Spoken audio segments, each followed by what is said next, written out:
Welcome back to our video blog series. We got hundreds of videos on our YouTube channel, so please check them out. We're going to talk today about one of my favorite topics, specifically addressing employers throughout the United States. I'm Joe Reilly, President of National Drug Screening. I get the question a lot, what is a drug-free workplace? It's one of my favorite topics to talk about in the drug testing world, going back to 1993 when I got started with drug and alcohol testing. And if you ask a business owner, do you have a drug-free workplace? Well, 99% of the time they're going to say yes. But often, employers don't understand what is a drug-free workplace. Often, employers do drug testing, but they don't necessarily have a drug-free workplace. The concept of a drug-free workplace got started in the early 90s with the United States Department of Labor and with the United States Department of Health and Human Services, specifically SAMHSA, the Substance Abuse Mental Health Services Administration, and states like Florida that implemented a program called a drug-free workplace program. So let's talk about what is a drug-free workplace. It's more than drug testing. It's a program that has 5 components, and I'm going to talk about those 5 components. And the first component of a drug-free workplace is a written policy. A written policy that talks about who, what, where, when, and how of our drug testing program. Who gets tested? When do they get tested? How do they get tested? What happens if they test positive? And it's all laid out in a written drug-free workplace policy. And if you don't have a policy and you're doing drug testing, it could be a little dangerous, because what do you do when you have a positive? And are you consistent in how you deal with that? Are you testing for what drugs? Are you using urine as your specimen? Oral fluid as your specimen? Hair? Are you using maybe a combination of all of those? The policy is a tool to mitigate potential problems in your drug-free workplace and drug testing program. It can be your best defense if you're sued. It's often required in an unemployment hearing when you fire someone because they tested positive for drugs. So step 1, the first component, is the policy. It should be written. It should be distributed to all employees. They should sign a receipt that they got it and acknowledge it.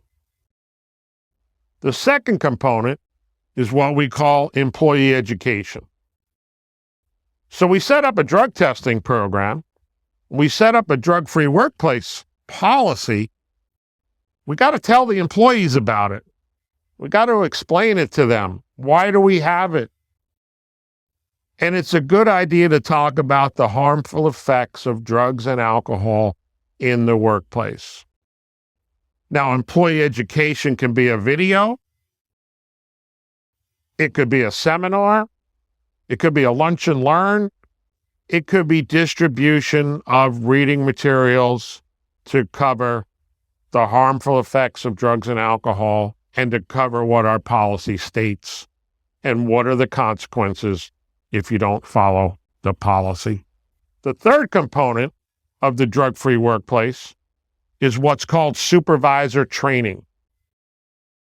So supervisors should go through the same employee education.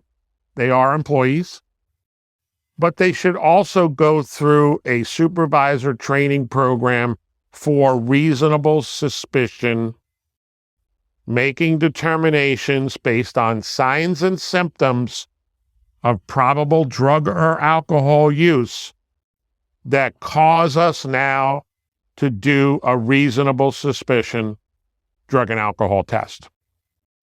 If the supervisors aren't trained to do that, they probably won't do it, and you have liability occurring in your workplace because you may have someone under the influence of drugs or alcohol working, and they might hurt someone else or hurt themselves. So supervisor training is typically a 2-hour program. It combines the harmful effects of drugs, the harmful effects of alcohol, the signs and symptoms of drug use, the signs and symptoms of alcohol use, documenting what you are observing, and then administering or taking someone for a reasonable suspicion drug and alcohol test. Now, the next component is what we call employee assistance program or a substance abuse professional program. It's providing a helping hand to employees who might have an issue with drugs or alcohol. And it's also the resource to send people to after they test positive. Now, going back to your policy, you determined up front in your policy, if someone tests positive, are you terminating them or are you giving them a second chance to get clean, maybe be referred to an employee assistance program or a substance abuse professional and come back to work on a second chance agreement where if they test positive again, you are going to want to fire them. And it's legal to give a second chance. Depends on your particular workforce, workplace, what type of jobs, what's the mindset of your leadership. But you got to be consistent. So employee assistance programs are often part of a health insurance program. Many people don't know that, so ask if you have group health insurance. Ask if in the mental health portion of that insurance is an employee assistance program or EAP provided. For smaller companies that may not have group health insurance, at National Drug Screening, we put this comprehensive drug-free workplace program together for you, and we include the policy, the employee education, access to the supervisor training, and we include employee assistance program resources that employees can tap into. The fifth component of a drug-free workplace, the fifth and final component, is the actual drug and alcohol testing. So, when do you do drug testing? Typically, pre-employment, before you hire them. You don't want to hire a drug user. You hire a liability, you own the liability. So you do pre-employment drug testing after you make an offer. You might do random drug testing. Keeps people honest. It's a deterrent to drug use. It's required if you're DOT regulated. It's optional if you're non-DOT regulated. So random testing might be one person a month, 2 people a quarter. Whatever you decide, if you're non-DOT, non-regulated, whatever you decide, and even if it's one person a quarter, it's a deterrent factor. It puts teeth into your drug-free workplace program. So we do pre-employment, we do random, we do testing after an accident, and we may have a threshold on that accident. If it's going to require a workers' comp claim, if it's damage to property over a certain amount of money, those things should be put into policy. We do reasonable suspicion drug and alcohol testing based on a person that was potentially under the influence, observed by a supervisor. The supervisor documented that reasonable suspicion. You might do return to duty testing if someone comes back after a positive, after substance abuse counseling. And you might do follow-up testing of that particular person that came back to make sure they stay clean. That could be a year's worth of follow-up testing or more. And sometimes employers that have a routine fitness for duty medical exam, maybe annually or every other year, sometimes they include a drug test in that routine fitness for duty exam. So why drug testing and why implement a comprehensive drug-free workplace? It's all about safety, and it may be about compliance also, and it may save you money. So what are the benefits of a drug-free workplace? First off, increased productivity. People that don't use drugs are going to be more productive than people that do. Reduced turnover. We've seen that people that use illicit drugs have a tendency to quit, get fired, move along to other jobs. That's a tough situation to deal with, high turnover. Reduced tardiness. People come in late. That affects everybody. No one wants to be doing their work and their coworker is late and they have to jump in and step in for them. Same thing, reduced absenteeism. They're out from work a lot. The other workers have to jump in and pick up the slack. It's a safer work environment, less accidents, less workers' comp claims. Saves you time on the hiring process. When we implement a drug-free workplace for you, we give you a sign to put up. We tell you to put it in your ads on Indeed or whatever service you're using to hire people. We drug test. We're a drug-free workplace. People that use drugs won't apply, and it will save you time. You might get a discount on workers' comp. Ask your insurance agent.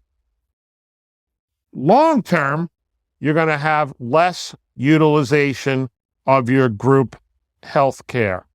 So you can potentially save money where group health care costs aren't going up quickly because a lot of utilization of health care benefits.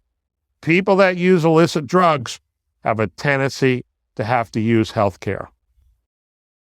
And you may need the drug-free workplace because you're required to have it by DOT or by some contractual relationship with a company that you do work for, or because your insurance company requires it. Great benefits to implement a drug-free workplace program. Now, there's about 13 states in this nation that offer a discount on workers' comp insurance if you implement a comprehensive drug-free workplace program. And in all 13 of those states, they identify a drug-free workplace with the same 5 components that I've talked about. So if you're going to start drug testing, you can call us and we can get you a drug test done today. If you want to implement a full program, we can also do that. It takes about 5 to 7 days to get that full program implemented.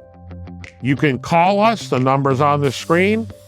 You can go to our website. There's lots of information about drug-free workplace policy. Just put it in our search bar. We also have a free report that you can access on our website on setting up a drug-free workplace. You can do it yourself, or we can do it for you with a turnkey program. But be safe, be compliant, call us to get a comprehensive drug-free workplace program.